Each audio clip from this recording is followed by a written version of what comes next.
किसी भी क्षेत्र के विकास में, किसी भी देश के विकास में कृषि कार्य का महत्वपूर्ण योगदान है। विंध्य क्षेत्र की खेती के लिए क्या जरूरी है, कैसी है खेती, कौन सी सावधानियां रखनी है किसानों को, सभी मुद्दों में चर्चा करेंगे। आज हमारे साथ कृषि विशेषज्ञ सुभाष मिश्रा जी जुड़ चुके हैं। अपना परिचय शो में स्वागत है सुभाष जी आपका। स्वागत है आपको, नमस्कार। और आपके चैनल के माध्यम से देखने वाले सभी दर्शकों को हमारा राम राम। साथ ही हमारे साथ इस विशेष चर्चा में जुड़ चुके हैं अंजलि द्विवेदी जी। आप रिपोर्टर हैं, आप क्षेत्र में रहती हैं, लोगों के बीच रहती हैं, उनकी जो संदेश है उनको लेकर आती हैं, उनकी बातों को लेकर आती हैं। अंजलि जी से भी चर्चा करेंगे। अंजलि जी स्वागत है आपका। धन्यवाद अखंड जी। चर्चा की शुरुआत करते हैं। सुभाष मिश्रा जी, लगातार खेती की जो गतिविधियां हैं, कृषि कार्य में जो समस्याएं आती हैं और कैसे हम उन समस्याओं का हल खोज सकते हैं, कैसे अपनी खेती को बेहतर कर सकते हैं, उनमें नजर रखते हैं और जानकारी रखते हैं। सुभाष जी, जो विंध्य क्षेत्र की खेती है उसका जो महत्व है क्षेत्र के विकास में, उसको आप कैसे देखते हैं और खेती की जो वर्तमान स्थिति है उसको आप कैसे देखते हैं? देखिए अखंड जी, सबसे जरूरी बात है कि किसी भी देश की अर्थव्यवस्था खेती पर ही निर्भर है। खेती सबसे जरूरी है और हमारे जो ग्रामीण स्तर के लोग हैं, खेती ही उनका मुख्य व्यवसाय है। या यूं कहें कि हमारे देश की 80% आबादी खेती पर ही निर्भर है। तो खेती के लिए जो सबसे जरूरी चीजें हैं, सबसे पहले तो हमारे खेत कैसे होने चाहिए, खेतों की परिस्थितियां क्या हैं, खेती के लिए जो हमारी पानी की सुविधाएं हैं, जो हमारी खाद की सुविधा है, जो हमारी बीज व्यवस्था है, ये व्यवस्था किस तरह होनी चाहिए, वो किसानों के लिए सबसे जरूरी है। तो अगर हम बात करते हैं सबसे पहले खेत की, कि हमारे खेत की मिट्टी कैसी होनी चाहिए। हमारे खेत की मिट्टी दोमट है, सीगम है कि मैर है, किस तरह है, सबसे पहले तो उसको देखना चाहिए। और किसान के लिए जो सबसे महत्वपूर्ण जांच है पहली, वो अपने जो खेत है, जो उनका भूमिखंड है, उसकी मिट्टी की जांच करवाना। और मिट्टी की जांच करवाने के बाद ही पता चलता है कि किस खेत में कौन सी फसल उगाई जाए और उस फसल की कैसे तैयारी की जाए। जैसे हमें गेहूं बोना है, तो गेहूं के लिए हम लोग पहले खेत की जुताई, गहरी जुताई गर्मी में करवा लेते हैं, फिर बरसात के बाद करवाते हैं, फिर उसमें पानी देते हैं, पलेवा करते हैं, फिर उसको दोबा करते हैं, फिर उसकी बोनी करती है। साथ ही हमें ये भी ध्यान देना पड़ता है कि जो हम सीड ड्रिल से बोनी कर रहे हैं तो कितनी गहराई होनी चाहिए। 6 इंच से ज़्यादा गहराई नहीं होनी चाहिए। अगर हमारा बीज नीचे चला जाता है, तो जब उसकी फसल तैयार होती है, तो उसमें पेड़ मोटे नहीं बनते हैं, वो पतले-पतले ऊपर चले जाते हैं। तो किसान के लिए सबसे पहली जो ज़रूरी बात है, वो ये है कि हमें अपने जो कृषि भूमि है, उस भूमि की जाँच कराना। और जाँच कराने के लिए ब्लॉक खंड में भी, ब्लॉक स्तर में भी व्यवस्था है। और अगर मान लीजिए ब्लॉक स्तर में विशेषज्ञ नहीं बैठते हैं, मिट्टी जांच परीक्षण वाले, तो जिले में, हर जिले में उपलब्ध है। अब आप ये सोचते होंगे कि मिट्टी की जांच, हम किस मिट्टी की जांच करा लें, कहाँ की मिट्टी उठा के ले जाएं कि जांच करा लें। तो ये बता देते हैं अखंड भाई कि जो मिट्टी होती है, खेत के चारों कोनों की मिट्टी लेना चाहिए। 1 फुट गहराई गड्ढा लेके 1 फुट की मिट्टी निकालें चारों कोने से, और फिर बीज की मिट्टी निकालें, बीज खेत की। सभी मिट्टी को मिक्स कर दें, उसको आधा कर दें, फिर आधे का आधा कर दें। उस खेत का नाम, कृषक का नाम, ये डाल के आप ले जाके मिट्टी परीक्षण कराइए। तो वहां से आपको मालूम होगा इसमें मसूर बोना है, गेहूं बोना है, कि अलसी बोना है, कि सरसों बोना है। तो जो किसानी में सबसे बड़ी परेशानी है, तो सबसे पहली ये है कि भूमि का परीक्षण हमारे किसान भाई नहीं कराते हैं। भूमि का परीक्षण सबसे आवश्यक है। उसके बाद दूसरी बात आती है कि हमारा बीज कैसा होना चाहिए।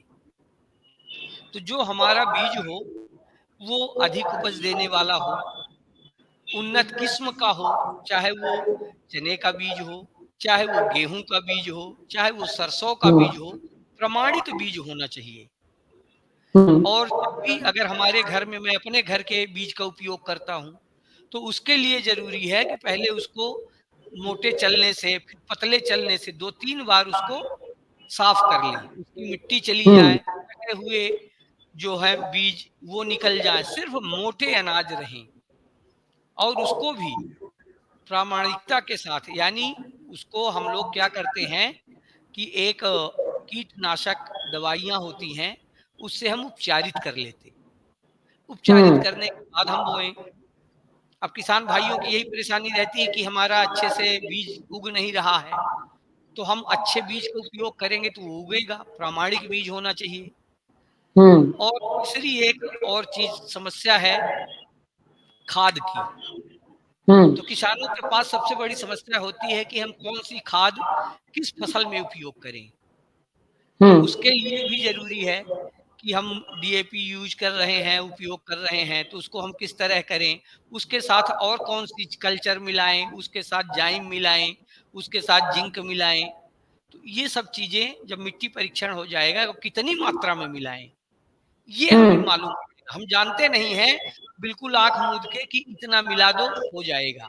तो हमें सबसे ज़रूरी है मिट्टी परीक्षण के बाद ये जानकारी होना किसान भाई को, कितनी मिट्टी, कितना उसमें हमको डालना चाहिए, उस मिट्टी में कितनी खाद डालना चाहिए, किस तरह की मिट्टी है, ये किसान भाइयों के लिए।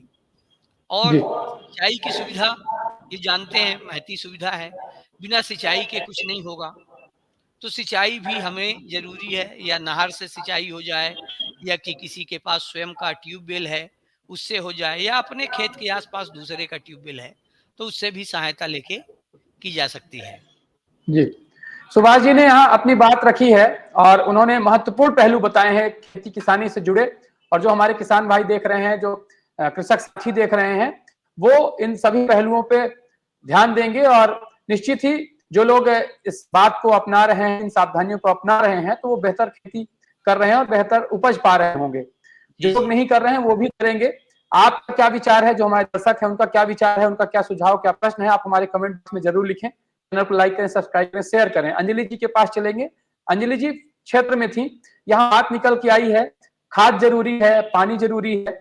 तो ये जो खाद और पानी की व्यवस्था है, कई बार ऐसा देखने में आता है कि जो खाद मिलने की जगह है वहां खाद नहीं मिल पा रही है, पानी के लिए जो नहर बनी है उसमें पानी नहीं छोड़ा जा रहा है। तो जो इस तरह की समस्याएं हैं, इसको लेके अंजलि जी ने रिपोर्ट भी तैयार की, क्षेत्र में लोगों से बात की थी अंजलि जी ने।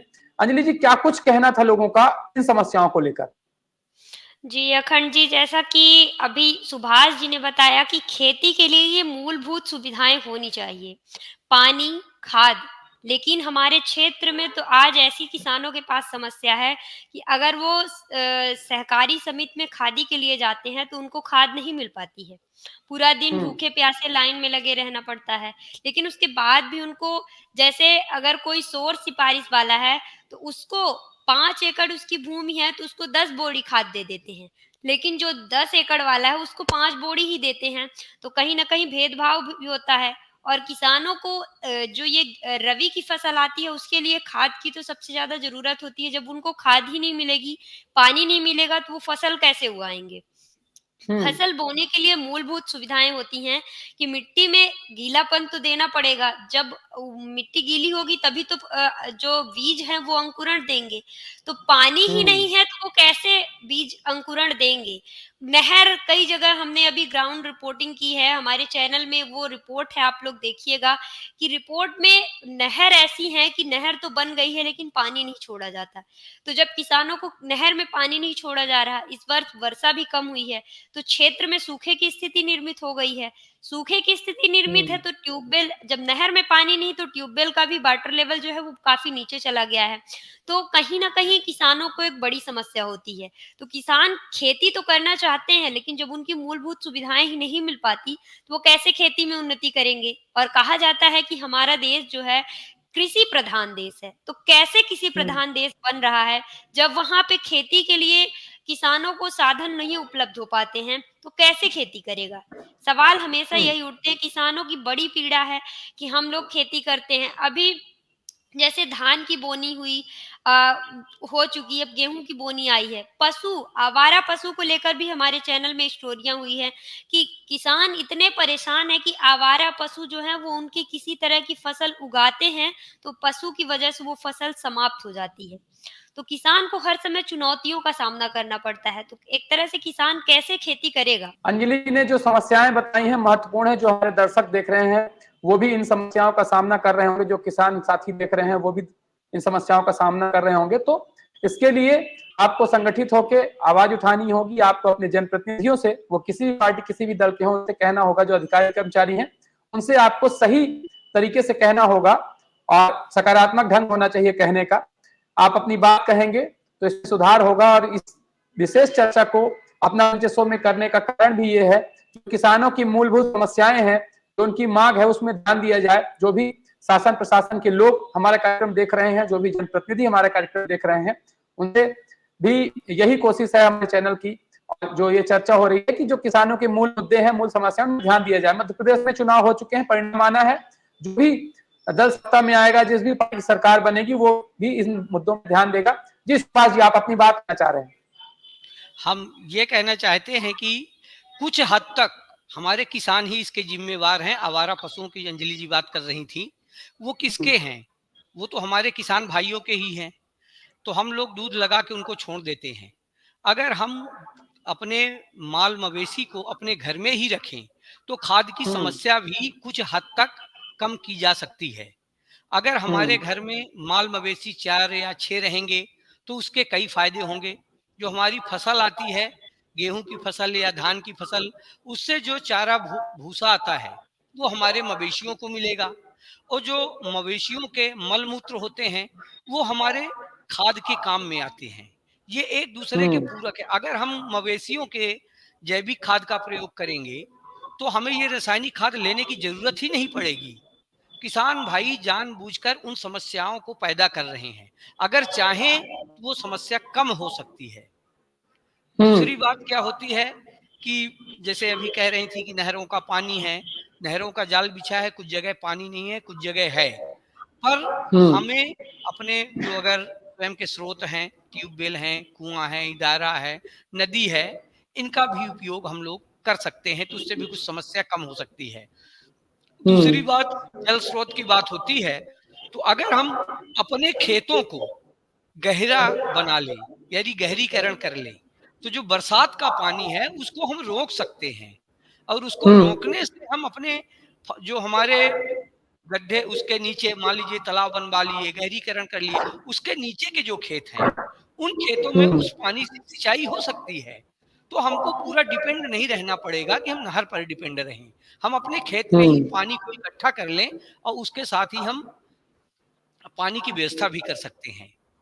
तो किसान भाई हमारे अपने खेती का उपयोग अपने माल मवेशियों से कर सकते हैं, उनका गोबर कंडा बिक्री कर सकते हैं। सिर्फ हमें आवश्यकता है उनका यूटिलाइजेशन, सही तरीके से उनकी उपयोगिता। तो हम माल मवेशी अगर हमारे पास हैं तो हम उनमें दूध बिक्री कर सकते हैं, दही बना सकते हैं, और उनके खाद से आप खेत में डालिए। अगर एक खेत में इस वर्ष आप डाल दिए हैं तो 3 वर्ष उस खेत में आपको कुछ भी डालने की जरूरत नहीं है। सिर्फ आपको ऐसे जैविक कीटनाशक हैं तो आप मट्ठे से, नीम की निबोली से, और जो कंडा गोबर होता है उसको कंडे से आप ये तीनों चीजों को पानी में पहले वो कर लें, इकट्ठा उबाल लें और फिर छान लें और 15 दिन तक रखे रहें, मट्ठे में डाल दें। तो 1 गिलास 15 लीटर पानी की टंकी में आप कीटनाशक का उपयोग कर सकते हैं। तो बाजार से हमको खरीदने नहीं पड़ेगा। यानी अगर किसान चाहें तो अपनी जो पूंजी लगती है खेती में उस लागत को कम कर सकते हैं। और जब लागत कम हो जाएगी तो हमारी उपराज बढ़ेगी, और जो उपराज बढ़ेगी तो हमारी आर्थिक तंगी भी दूर होगी, और जो ये समस्याएं हैं ये भी दूर होंगी। सुभाष जी ने बात रखी है, और एक किसान होने के नाते, कृषि की जानकारी रखने के नाते, कृषि विशेषज्ञ होने के नाते उन्होंने अपने ऊपर जिम्मेदारी ली है और अपने और किसान साथियों से उन्होंने अपील की है कि हम स्वयं अपनी समस्याओं का भी हल कर सकते हैं। हमारा कहना है कि जो सुभाष जी ने कहा है उन मुद्दों में भी ध्यान दिया जाए। जहां हमारी जिम्मेदारी है निभाएं, और जहां सरकार की जिम्मेदारी होगी, जो उनकी तरफ का कार्य होगा, वो जो भी लोग सरकार में हो, जो भी लोग प्रशासन में हो, वो ध्यान दें। और सुभाष जी लगातार कृषि कार्यों में आप नजर रखते हैं। कृषि कार्य में आपने पशुधन की जो बात उठाई है, बड़ी समस्या रही है। पशुओं की और आवारा मवेशी जिन्हें कहा जा रहा है, उनकी बड़ी समस्या रही है। आपने एक निदान भी बताया, यदि हम अपने मवेशी को अपने पास रखें तो उसे खाद भी मिल जाती है हमें, और उस खाद का हम उपयोग खेत में कर सकते हैं। और निश्चित ही पशुधन जो रहे हैं वो खेती का ही भाग माने जाते रहे और कृषि कार्य के लिए पूरक है वो।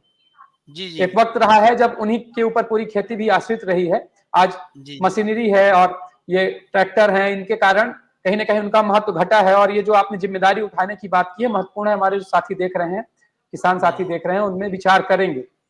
सुभाष जी, जो अभी खेती के कार्य चल रहे हैं, जो कृषि कार्य हम कर रहे हैं, जी सामायिक कृषि कार्य जो हम कर रहे हैं, उसके जी लिए जो हमारे किसान साथी हैं उनको क्या अभी महत्वपूर्ण है, क्या ध्यान रखा जाना चाहिए इस वक्त, वो कौन सी सावधानियां बरतें जिससे वो अपनी खेती को, जो अभी आगामी उनकी रबी फसल की आने फसल। वाली है, हाँ, तो उसके लिए वो क्या सावधानियां रखें? देखिए, अभी रबी की फसल आने वाली है, तो गेहूं की बोनी होनी है, कुछ लोग बो भी चुके हैं। तो सबसे जरूरी बात जो है रबी की फसल के लिए, वो ये आवश्यक है कि जो भी फसल हम बोएं वो एकदम प्रमाणित बीज हो, मोटे बीज हों, और पानी की जो सुविधाएं हैं, नमी बहुत जरूरी है। कोई भी फसल हम अगर बोएं तो सबसे पहले खेत जोतने के बाद उसको पलेवा दें, पानी दें। और पानी जब हम देंगे उसके बाद ही बोनी करें। बिना पानी दिए, बिना पलेवा दिए किसी भी बीज की बोनी ना करें, कोई भी फसल आप मत बोएं। और जो दूसरी बात है, अगर हमको खाद मिल रही, मान लीजिए सोसाइटी से मिल रही है या कि एग्रो से मिल रही है, कहीं से भी मिल रही है, तो उसको जब आए तब हम ला के इकट्ठा कर लें। अगर नहीं मिल रही है वहाँ, तो किसी न किसी के पास हो तो उससे एडजस्टमेंट बना दे कि भाई बाद में आएगी तो हम आपको दे देंगे। और दूसरी बात है, जो आवारा पशुओं की बात चल रही थी, तो आवारा पशुओं से भी हमें फसल को बचाना है। तो आवारा पशुओं के लिए हम गांव में बाड़े बना लें, लोग इकट्ठा होके एक कमेटी बना लें, 10 लोगों की एक समिति बना लें कि हम मवेशियों को इकट्ठा करेंगे एक चारागाह में।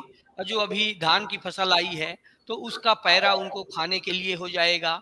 और एक कोई व्यक्ति को कर दीजिए कि हम लोग आपस में कंट्रीब्यूशन कर लें, 100 रुपए 200 रुपए पर मंथ के हिसाब से, और 2-3 महीने के लिए उस बाड़ा में वो उसको पानी देगा जहाँ पानी की सुविधा हो, और उसकी देखभाल करेगा। और वो गोबर वही ले जाए जो उसकी रखवाली करे, तो उसके खेत के लिए खाद इकट्ठा हो जाएगी। और एक बात और है कि जो हमारे किसान भाई हैं वो जल्दबाजी करते हैं, देखा सीखी ना करें कि फलाना व्यक्ति इस किस्म का बीज बो रहा है तो हम भी इसको बोएं। हमारा खेत किस बीज के लिए उपयुक्त है, ये सबसे जरूरी है। और रबी की फसल के लिए तो बहुत ही जरूरी है। और इस समय लोग सब्जी भाजी भी लगाते हैं अपने खेत के साथ, तो हम ऐसी बोनी करें जैसे मान लीजिए किसान के पास सरसों भी होना चाहिए, आप धनिया बो सकते हैं, मसाले की खेती कर सकते हैं, आप सब्जी उगा सकते हैं। तो अगर किसान अपने खेत से मसाला का उद्योग कर ले, यानी मसाला की बोनी कर ले, सब्जी उगा ले, तेल उगा ले, गेहूं चावल ये उगा ले, तो फिर महंगाई कहाँ है या कि किसान को परेशानी कहाँ है। सिर्फ उसको हल्दी हल्दी भी हो आती है, नमक खरीदना पड़ेगा। तो जब हम अपनी खुद ही आवश्यकता अपने से पूर्ति कर लेंगे तो हमारे दूसरे ऊपर निर्भर नहीं रहना पड़ेगा। तो हम दूसरे को दोष क्यों दें। तो हम सभी किसान भाइयों से तो यही अपील करेंगे कि जी। आप अपने खेत में हर तरह की बीज बोएं। आप मसाले का भी काम करें, मसाले की भी खेती करें, आप तेल की भी खेती करें, आप सब्जी की भी खेती करें, और ये खाने पीने वाली। और एक बात और, हमको जो कृषि है आज व्यावसायिक रूप से करना चाहिए। तो पारंपरिक तो करेंगे ही, पर कुछ व्यावसायिक खेती करनी चाहिए। जैसे अधिक उपराज देने वाले जो हमारे ब्रांड आ गए हैं गेहूं के, उनका उपयोग करें। जो चने की अच्छी फसल देने वाली हैं, और समय समय पर, जैसे मान लीजिए अभी लोग कुछ लोग सरसों बो चुके हैं, अब उसमें जरूरी है कि पानी, जिनकी 1 महीने की सरसों की फसल हो गई होगी, तो जरूरी है कि हम सरसों की फसल में पानी दे दें और फिर उसमें छिड़काव कर दें। जो भी अपने चाहे कीटनाशक देखेंगे, पत्ते उत्ते में कीट लगे हुए हैं, पत्तों में छेद हो गया है, तो इस हिसाब से आप कर सकते हैं। तो जो रबी की फसल है उसके लिए पूरी तैयारी होनी चाहिए। जैसे लोग चने की खेती कर रहे हैं तो 1 और 2 बार चने का जो ऊपरी हिस्सा होता है, जिसको हम लोग भाजी इस समय ठंड में अधिक महत्वपूर्ण है, तो उसकी खुटाई भी करवा सकते हैं। उससे क्या होता है कि जो नीचे के तने हैं वो चौड़ा होगा, उसमें और डंठल होंगी और उसमें विस्तृत रूप से वो आएगा हम्म। और फल लगेंगे। इसलिए चने की जो फसल है उसके लिए आप उसको खुटवा लें, ये हम जी, कहेंगे। सुभाष जी ने महत्वपूर्ण पहलू बताए हैं। और एक किसान का बड़प्पन देखिए, कृषि कार्य में लगे हुए हैं, कृषि की बारीकियां जानते हैं, वो अपने ऊपर जिम्मेदारियां ले रहे हैं, सारे समाधान खोज के रखे हैं। ये जो समाधान सुभाष जी बता रहे हैं, हमारे जो अन्य दर्शक हैं जो कार्यक्रम देख रहे हैं, वो उनके पास क्या समाधान है, वो क्या सोचते हैं, इन सभी पहलुओं पर हमारे कमेंट बॉक्स में जरूर लिखें। आप अपने समाधान, अपने सुझाव बताएं, वो सुझाव महत्वपूर्ण होंगे, हम उनको कार्यक्रम में जरूर शामिल करेंगे। चैनल को लाइक करें, सब्सक्राइब करें, शेयर करें। सुभाष जी ने ऐसे समाधान बताए। देखिए, उन्होंने जो पशुधन है आपका, या जो जिनको आप आवारा मवेशी घोषित कर दिए हैं, तो उनकी समस्या के लिए बताया कि आप क्या कर लें। और हाँ, अगर ये कार्य आप सुभाष जी के कहने में करने जा रहे हैं, तो ये कहना है आपसे कि उसकी जो आप कमेटी बनाए, उसकी सूचना जो है अपने जो शासन प्रशासन के लोग हैं उन्हें भी दे दें पहले, क्योंकि कई बार ऐसी समस्याएं भी आ जाती हैं कि वो होम देते हाथ जलने वाली बात हो जाती है। तो इस स्थिति से बचें। और जो भी मवेशी, अगर आप कहीं ऐसा व्यवस्था कर रहे हैं, तो उनको खाने के लिए और पीने के लिए पानी पर्याप्त व्यवस्था करें, अन्यथा इस तरह के कार्य ना करें, क्योंकि वो बेजुबान होते हैं, उनके पास नहीं है, बोलने की क्षमता नहीं है, आप समझ नहीं सकते वो क्या कह रहे हैं, तो उन्हें भी कष्ट ना दें, क्योंकि वो नहीं जानते कि वो क्या कर रहे हैं, समझ उनमें नहीं है। बातें ये हैं। और इस खेती से जुड़ी चर्चा में जो हम समाधान खोज रहे हैं, तो सुभाष जी ने अपनी बातों में कई बातें बताई हैं।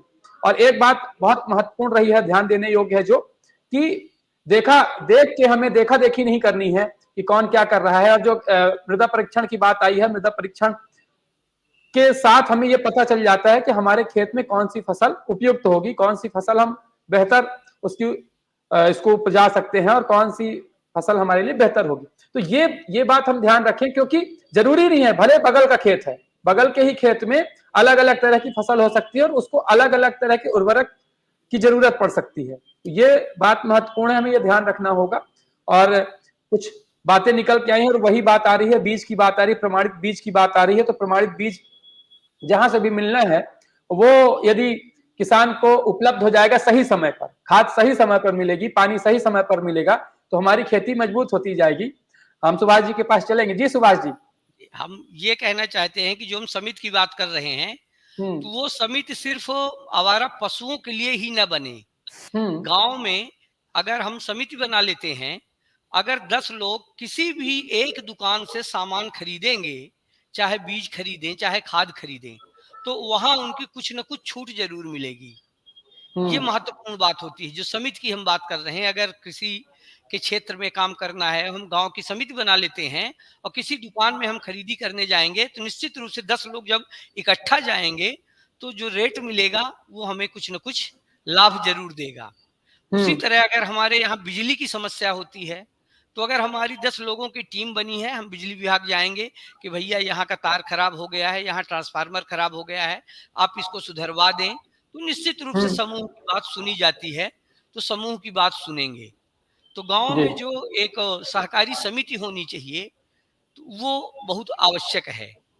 और जैसे आप कह रहे थे कि आवारा पशुओं को अगर रखते हैं तो इसकी सूचना होनी चाहिए, ये एसडीएम कार्यालय से उसको सूचना देनी चाहिए कि हम ऐसा कार्य करने जा रहे हैं, तो इसमें से आपका सहयोग क्या रहेगा, आपकी निगरानी रहेगी, क्या रहेगा, हम ये नहीं कहते हैं। और एक समस्या और है कि अगर समस्या का समाधान आवारा पशुओं का, अगर हर किसान 2-2 मवेशियों की जिम्मेवारी ले ले कि हम जैसे अपने 2 पशुओं को देखते हैं, उसी तरह 4 पशुओं को चारा भूसा देंगे और अपने घर में बांध लें, उनको भोजन कराएं, तो उनको मवेशियों को खिलाने का पुण्य प्रताप भी मिलेगा और आवारा पशुओं कई भागों में बट जाएंगे, तो नुकसान भी नहीं होगा।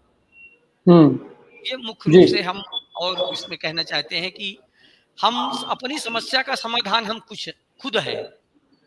यानी अगर हम चाहेंगे तो हम कहते हैं कि हर मुश्किल का हल होता है, आज नहीं तो कल होता है, और आंख में बहने वाला आंसू हर हाल में गंगा जल होता है। तो निश्चित रूप से हम अगर अपना स्वयं चेतेंगे, स्वयं जिम्मेवारी अपनी उठाएंगे, दूसरों पर दोष देना छोड़ देंगे, तो निश्चित रूप से हम अपने काम में सफल होंगे। सुभाष मिश्रा जी ने जो बात की है अपनी, जो उस समिति की उन्होंने बात की थी, वो कहीं न कहीं संगठित होने की ओर इशारा है कि आप संगठित रहिए। आप यदि संगठित रहेंगे तो आपकी आवाज को सभी सुनेंगे, आपका कोई कार्य है उसको आप बेहतर ढंग से कर पाएंगे, क्योंकि अकेले जो बोझ है वो आप उठाएंगे तो थक जाएंगे। और इस तरह के कार्य संगठित होकर करने से, एक साथ होकर करने से इनमें सफलता मिलती है। और खेती जैसा कार्य जिससे लोग लगातार दूरी बना रहे हैं, यदि युवा पीढ़ी को आप देखेंगे तो लगातार खेती कृषि कार्य से दूर हो रही है।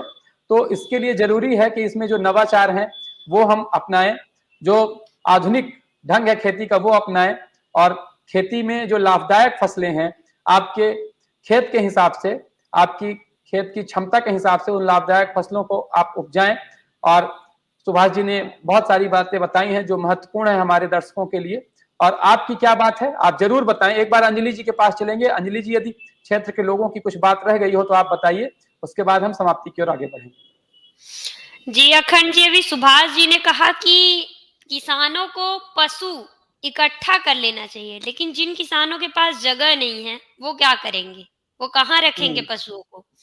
और एक चीज आपने बताई कि समिति बनाएं, ट्रांसफार्मर के लिए समिति के साथ जाएंगे तो जरूर ट्रांसफार्मर लगेंगे। आपको हम बताएंगे कि पिछले कई दिनों से या महीनों से हम न्यूज़पेपर में रेगुलर पढ़ते आ रहे हैं। हमारा सुबह का एक शो होता है मीडिया स्कैन, उसमें आप सुनिएगा कि पूरे रीवा जिले की तो हम बात करेंगे, पूरा विंध्य क्षेत्र ऐसा है जहां ट्रांसफार्मर नहीं लगे हैं, ट्रांसफार्मर जले हुए हैं। किसान उससे इतने एक समिति के रूप में ही आते हैं इकट्ठा होके, लेकिन उसके बावजूद भी ट्रांसफार्मर नहीं लग पा रहे हैं।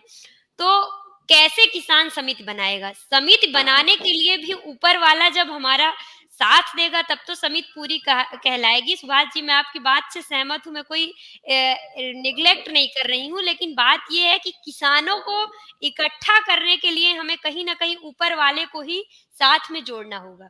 नहीं, उसके लिए हम एक बात ये कहेंगे अखंड जी कि अगर सिर्फ उसी गांव में ट्रांसफार्मर नहीं लगे हैं जहां के किसान बिजली का बिल नहीं भरते हैं, ये हमारी जिम्मेवारी होती है कि हम बिजली का बिल हर महीने जमा करें, और जिस गांव में बिजली के बिल जमा है वहां ट्रांसफार्मर की समस्या नहीं है। इसके लिए मैं वादे और दावे के साथ कह सकता हूं, क्योंकि मैं भी किसान हूं, हमारे यहाँ भी ट्रांसफार्मर लगे हैं। इन सब बातों से हमको भी रूबरू होना पड़ता है, कभी हमारा भी ट्रांसफार्मर खराब हो जाता है। तो लगभग जिस गांव में जिस जगह अगर इस तरह की समस्या है, वो सिर्फ यही है कि उस गांव में बिजली के बिल नहीं भरे गए हैं। तो सुभाष जी, कई बार ये होता है, अंजलि जी आएंगे आपके पास, कई बार ये होता है कि कुछ ईमानदार लोग हैं जो समय से अपनी बिजली का बिल दे रहे हैं, अपनी खेती किसानी का कार्य कर रहे हैं, और कुछ लोग ऐसे हैं जो उनके बिल के आधार पे जो बिजली मिली हुई है उसमें कहीं ना कहीं अतिरिक्त भार जोड़ते हैं। और ये स्थिति क्या होती है कि उस ट्रांसफार्मर पर इसीलिए तो लोड बढ़ता है ना, जो ट्रांसफार्मर पर लोड बढ़ता है वो किस लिए बढ़ता है। तो ये बड़ा विषय है, इसमें भी अच्छा आपने ध्यान दिलाया, इसमें भी हम विशेष कार्यक्रम करेंगे। ये जो बिजली की और खेती किसानी से जुड़ी बातें हैं वो इतनी महत्वपूर्ण है कि उन पे यदि हम चर्चा करेंगे तो लंबा वक्त लगेगा, और हमारे कार्यक्रम में समाप्ति का वक्त हो गया। जी अंजलि जी, कुछ कहना चाह रही थी आप। बस यही था कि मतलब अगर आप बोल रहे हैं कि एक गांव के किसान बिल नहीं दे रहे हैं, तो किसान अगर 20 हैं तो उसमें से 10 दिए हैं बिल, 10 नहीं दिए, तो 10 के किए की सजा आप 10 को क्यों दे रहे हो? 10 की सजा 10 को आप नहीं दे सकते हो ना। आप गांव में बिजली का बिल काटो तो एक पर्सनली काट दो, उस घर की काट दो, लेकिन 10 के साथ 20 को आप समेटे में नहीं ले सकते हैं। 10 किसान अगर हैं वो बिल नहीं दे पाए तो ट्रांसफार्मर उसकी वजह से नहीं लगा, लेकिन जो ऐसे हैं कि पूरी तरह से कृषि पर ही आत्मनिर्भर है तो उनका तो कहीं ना कहीं सब चला गया। अब पानी की बात हो रही थी कि ट्यूबवेल में गहरीकरण करवा के, आपने बोला कि गहरीकरण करवाओ और फिर खुद फसल का। हम आपसे बताएंगे कि हम रायपुर क्षेत्र में थे, वहां के किसानों की ये स्थिति है कि आज हैंडपंप अगर आप चलाएंगे ना तो एक बाल्टी पानी चलाने में 5 मिनट लग जाता है। तो उसमें किसान की क्या गलती है? किसान की गलती तो नहीं है, किसान हम मानते हैं कि गलती कर रहा है, लेकिन हर जगह किसान नहीं गलत हो सकता। कहीं न कहीं किसान गलत तब होगा जब उसकी गलतियाँ हम मानते हैं कि किसान ही आवारा पशु फैला रहे हैं। लेकिन सरकार को इस ओर ध्यान देना चाहिए कि वो जब गाँव में इतने आवारा पशु हैं, कई बार किसान उसकी माँग किए हैं, तो उसके लिए गाँव में क्यों ऐसा केंद्र नहीं बनवाया जा रहा है, जहाँ पशुओं को किसान एकत्रित कर दें। और गाँव में आज भी इतनी एकता देखने को मिलती है कि किसान एक-दूसरे का साथ दे देते हैं। आज आप जाइए, ठंड का सीज़न है, किसान रात-रात भर खेत में सोते हैं। आप भी किसान हैं, लेकिन किसानों का दर्द अगर आप हम लोग ज़्यादा तो हम क्षेत्र में नहीं, लेकिन जहाँ गए हैं वहाँ के किसानों का सीधे तौर पर कहना है कि पूरी रात वो खेत में बिताते हैं। तो एक की वजह से आप 100 को गलती नहीं दे सकते हैं। मुद्दा महत्वपूर्ण है। अंजलि जी ने जो बातें उठाई हैं उसमें जो जिम्मेदार अधिकारी कर्मचारी हैं, जो जनप्रतिनिधि हैं, वो निश्चित ही ध्यान देंगे और ये चुनाव की जो आचार संहिता है वो हट जाएगी, तो उसके बाद हम कोशिश करेंगे कि जो वो जिम्मेदार लोग हैं उन्हें भी अपने इस कार्यक्रम में जोड़ेंगे और जो बातें किसानों की निकल के आ रही हैं और उन बातों पे भी विचार किया जाएगा। और ये जो पूरी बात हुई है, जो किसानों की बात अंजलि जी ने मजबूती से रखी है यहाँ पर, सुभाष जी खुद किसान हैं, खेती की जानकारी रखते हैं, उन्होंने भी अपनी बातें रखी हैं। महत्वपूर्ण चर्चा रही है। जो दर्शक देख रहे हैं वो भी अपने सुझाव, अपनी बातें, अपने विचार जो हैं हमारे कमेंट बॉक्स में लिखें। चैनल को लाइक करें, सब्सक्राइब करें, शेयर करें।